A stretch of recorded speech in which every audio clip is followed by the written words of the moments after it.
sure anymore what's the right way. Can't you hear my voice? I know I must perform my choice, 'cause the broken days never come back. Et salut à tous, c'est Furieux, on se retrouve pour une nouvelle vidéo sur Rise of Kingdom, vidéo où l'on va parler de plusieurs choses. On va parler de ce que j'ai prévu de faire parce qu'on arrive très proche du KVK 1 et surtout de la phase de pré-KVK 1. Donc j'ai pris des décisions concernant mon compte qui me semblent logiques et que je vais vous expliquer et pourquoi j'ai pris ces décisions également. Et on va parler des events qui sont arrivés parce qu'il y a plusieurs events qui sont arrivés que je trouve relativement intéressants, qui peuvent ne pas l'être finalement, mais moi je les trouve relativement intéressants, donc on va en parler. Et donc, c'est parti. Alors, commençons par le commencement, à savoir qu'est-ce que j'ai décidé par rapport au pré-KVK1. Bon, vous le savez, KVK1, ça rime avec Yi Song-Ye. Et jusqu'à récemment, je pensais monter Yi Song-Ye et l'expertiser. Voilà. Puis j'ai discuté avec des gens et j'ai essayé moi-même de me faire mes propres idées sur la chose. Et finalement, je me suis aperçu que c'était pas optimal. Pourquoi c'est pas optimal? Eh bien, simplement parce que je souhaite jouer de l'infanterie. Déjà, moi, je veux jouer des commandants infanterie principalement. Et Yi Song-Ye n'est pas un commandant infanterie. Spoiler alerte, voilà, c'en est pas. De plus, c'est un commandant qui commence à se faire moins puissant qu'il n'était. Voilà. Et donc, à partir du KVK 3, on a accès aux commandants de SOC qui sont relativement les commandants les plus puissants et les plus récents sur le jeu. Et on m'a conseillé simplement de garder mes têtes dorées et de ne pas aller chercher Yi Song-Ye expertisé pour arriver au KVK 3 avec 2 commandants de SOC expertisés, ce qui fera une vraiment grosse différence. Suivant cette logique-là, j'y ai réfléchi moi-même en me disant, ouais, ok, ça peut le faire, effectivement, je vais être moins utile au KVK 2. KVK 1, ça va se faire. Pourquoi? Parce que j'ai Minamoto expertisé qui va avoir son stuff fini, j'ai déjà fini le stuff de Cao et j'ai fini le stuff de Sun Zi. Voilà, là, on est quand même sur un stuff relativement de qualité, voilà. Et j'ai commencé celui de Minamoto, comme vous voyez, j'ai le cœur du saint, j'ai le gladiateur, et là je suis en train de travailler l'armure, donc elle va être faite également normalement avant le KVK 1. Il restera plus que des petits trucs à rajouter, mais les grosses parties seront faites, après on complétera avec du bleu, et ça le fera. Donc j'ai 3 commandants qui vont être full stuff, j'ai déjà des commandants, donc j'ai Minamoto qui est expertisé, déjà. Donc là-dessus, il n'y a pas de souci. J'ai Sun Zi qui est expertisé. J'ai Bjorn qui est expertisé. J'ai mon Richard qui est 5-3-1-1, donc qui est déjà pas mal. Bref, vous le voyez, j'ai des commandants qui sont quand même relativement pas mal. Donc pour le KVK 1, on va s'en sortir. On va faire du travail. Là où ça va être plus dur, c'est peut-être le KVK 2 où là... Effectivement, je risque d'avoir un peu plus de mal parce que va y avoir les Saladins et les Alex de ceux qui vont arriver qui vont faire mal. Mais qu'avec un, on devrait tirer notre épingle du jeu juste par les commandants qu'on a expertisés, le stuff qu'on a fait, etc. On devrait quand même être très utile à notre guilde. Et moi, c'est comme ça que je mesure le truc à chaque fois, c'est est-ce que je vais être utile à ma guilde. Voilà. Donc... sur le KVK 1, j'ai pas de doute, je vais être utile à ma guilde, ça va le faire. Donc je me suis dit, est-ce que ça serait utile de sacrifier le KVK 2 et de miser tout sur le KVK 3 et de revenir très fort KVK 3. Sachant qu'on a de l'avance en plus sur notre guilde avec les grosses baleines qu'on a, je me dis, ouais, peut-être que revenir en force KVK 3, ça sera la bonne décision. Donc du coup, j'ai décidé de ne pas expertiser Yi Song-Ye et de me concentrer sur des Scipion, Tariq, etc. qui vont arriver au KVK 3. Alors, c'est très dur pour moi, je ne vais pas vous mentir, c'est très dur pour moi, je suis un joueur de gacha à la base, donc sauvegarder, c'est vraiment pas mon truc. J'ai du mal, je ne vais pas vous mentir, j'ai du mal. Donc là, sauvegarder les têtes en or, quand je vais voir tout le monde arriver avec des Yisongiers expertisés, des Saladins expertisés, etc., ça va être compliqué. Mais je vais essayer de m'y tenir parce que bah, je pense que pour moi, c'est le mieux d'attendre les commandants de SOC pour être viable sur le long terme pour ma guilde, encore une fois. Le but est vraiment d'être utile au groupe, en fait. Parce que c'est un jeu, ce jeu-là, tout comme LOTR, où tout se joue en groupe.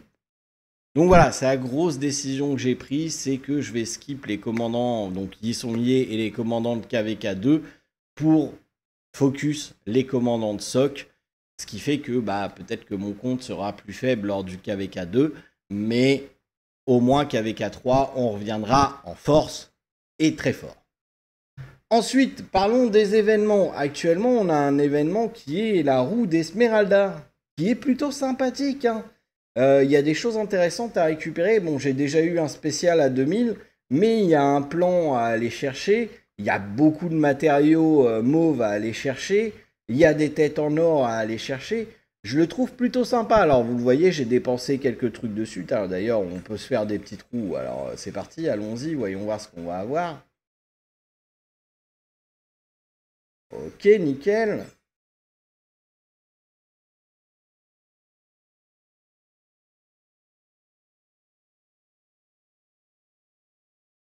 Des 15 heures, c'est bien aussi, hein, on va pas se mentir. Et une tête en or pour finir, c'est parfait, on est bon. Alors j'ai déjà acheté tout, hein, j'ai plus de... je peux plus. Voilà. Donc le but, moi je veux la finir, la roue, parce que tout m'intéresse. Bon, peut-être pas les boosts de 15 heures et les ressources, mais le reste m'intéresse.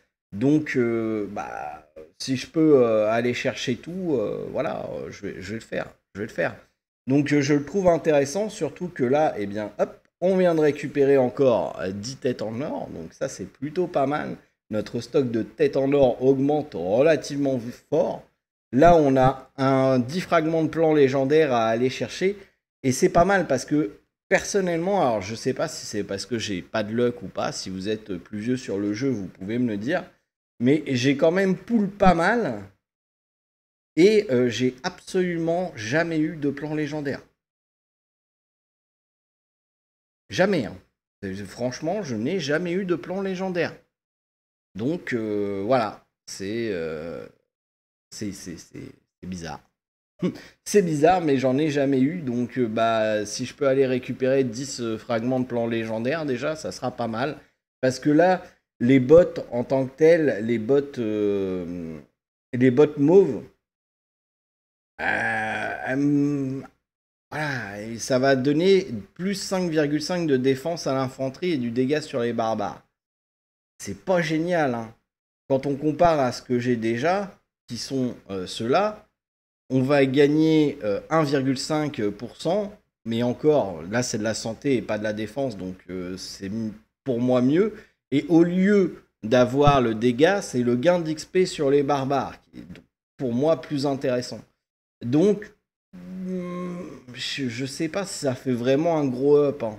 Je sais pas si ça fait sens de dépenser des ressources qui sont relativement dures, les ressources du stuff, pour ces bots mauves qui me semblent pas exceptionnelles, hein. Voilà. Là, par exemple, je suis en train de travailler sur cette armure-là. Là, on va prendre de la défense de cavalerie. Là, c'est très bien. Après, je vais aller taper l'épreuve du silence également, que j'ai réussi à avoir. Donc voilà, ça c'est des stuffs qui apportent un plus-value. Les bots, je suis pas sûr. Ensuite, on a cette ruée de gemmes qui, à chaque fois que vous rechargez des gemmes, eh bien, vous pouvez choisir un commandant. Alors, dans tous les commandants, j'ai pris Richard parce que c'est celui qui est le plus monté, hein, entre guillemets. Je sais pas si c'est le bon. Franchement, je sais pas si c'est le bon. Je n'ai pas pris Pyrrhus parce que c'est celui que j'ai dans mon coffre quotidien. Donc, ça sert à rien. Et j'hésitais entre Charles Martel et Richard. Voilà. Franchement, j'hésitais entre les deux et j'ai pris Richard parce que Charles Martel, l'event MGE, je l'aurais pas, quoi. Les gens sont tarés sur mon serveur. J'aurais pas de tête vraiment, donc je Je le montrais avec les clés. En fait, c'est ça aussi. C'est que tous les autres commandants, à part Richard, sont des commandants de clés. Et je me dis que tôt ou tard, je les aurai dans les clés. Tandis que Richard n'est pas un commandant de clés. Donc sur cette logique-là, je me suis dit, à part en dépensant des gemmes, j'aurai jamais des têtes. Donc autant utiliser cette ruée de gemmes sur Richard pour avoir le plus de têtes en plus. Hein. Et là, on parle quand même de 7 têtes la prochaine fois, 12 têtes là et 15 têtes là. Hein. Donc c'est quand même, voilà, on est quand même sur des bons montants. Et vu que ça dure 7 jours, c'est sûr que je vais les avoir toutes. Hein, voilà, si vous le voyez, je suis déjà à 4350 le premier jour. Bon, voilà, c'est sûr qu'on va l'avoir. On a eu ce pack-là là, pour avoir des jetons. Je verrai si j'ai nécessité ou pas de les acheter pour finir la roue d'Esmeralda. Voilà, on verra, c'est possible. Ensuite, on a un event. Alors, au début, je voulais l'afficher, la personne. Ok, je vais me retenir, mais je voulais l'afficher. Clairement. On a fait un try sur la course contre le temps. On a établi des règles qui étaient très claires. C'est moi qui devais tanker, donc c'est moi qui devais attaquer le premier. J'avais un marqueur sur la tête, etc. On était très nombreux, donc il fallait que tout le monde soit discipliné pour que ça marche correctement. Spoiler, ça a absolument pas marché correctement. C'est-à-dire qu'il y a une personne qui s'appelle Rekeneor qui attaquait à chaque fois en premier. Qui guidait les gens faire les autres mobs plutôt que les mobs que moi je guidais. Et ça a été un bordel monstrueux. Et le pire dans tout ça, c'est que le mec s'est plaint à la fin du try. Je vous jure que il aurait été devant moi, je lui foutais mon poing dans la tronche. Franchement. Je vous le dis très clairement, je lui foutais mon poing dans la tronche. Il y a des règles qui sont 7. On sait qu'on est nombreux, donc il faut respecter les règles. Et bah non. Et bah non. Toujours, ça marche pas.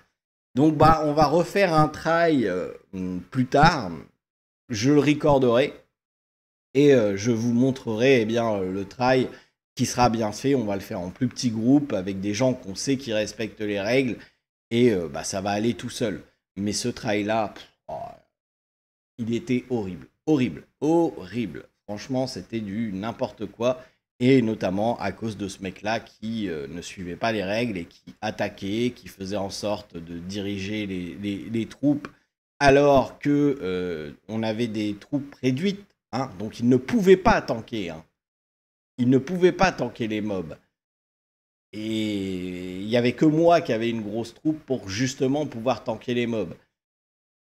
Bref, ça a été du grand n'importe quoi. Donc j'espère que le prochain try, il sera meilleur. Parce que là, personnellement, j'ai déjà fait un try tout seul qui était meilleur que ça. Hein. Voilà, donc je suis pas fan. Je suis pas fan. On verra ce que ça va donner, on verra ce que ça va dire, mais on va le faire en petits groupes et ça sera déjà beaucoup plus intéressant, je pense. Voilà. Donc c'est tout pour moi, pour aujourd'hui. J'espère que cette vidéo vous aura plu. Si vous avez des conseils, hein, n'hésitez pas à me les donner. Comme je dis, je me considère toujours comme un noob sur ce jeu. Donc si vous avez des choses à me dire, dites-les. Avec la forme, bien entendu. Me dites pas, t'es un connard, t'aurais jamais dû dépenser dans la prière d'Esmeralda, par exemple. Cela, je vais vous envoyer chier. Avec les formes, quand même. On reste poli, on reste agréable. Et on donne des petits conseils qui peuvent aider les gens à progresser. Moi, là, personnellement, je me considère comme un débutant. Autant sur les autres jeux, par exemple, que ça soit LTR, Senseiya, etc. Quand je vous ai fait des vidéos, c'est des jeux sur lesquels j'avais déjà de l'expérience, où je pouvais me permettre de vous donner des conseils, etc. Autant ce jeu-là, il est sorti depuis très longtemps. Donc, il y a des personnes qui sont bien plus calées que moi sur ce jeu-là. Même si je lis beaucoup et que j'analyse beaucoup les choses, je suis toujours preneur de conseils sur le jeu. Voilà. Je vous souhaite à tous de passer une agréable journée, soirée, nuit, peu importe quand vous regarderez cette vidéo. Et je vous dis à très bientôt pour de nouvelles aventures sur Rise of Kingdom. Sur ce, ciao tout le monde.